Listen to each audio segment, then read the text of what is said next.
siya balimbing. Balimbing na green. Balimbing na green.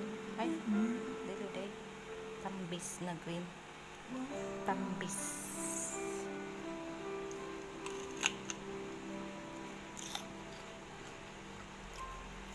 Ayos.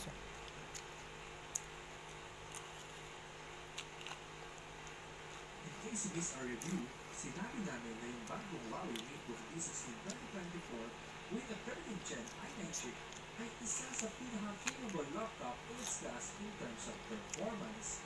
Priced at 69,999 pesos, I recommended this for those in need of a slim, sleek, and lightweight laptop without spending top cash, with more than enough power for most school tasks, general office work, and even content creation like photo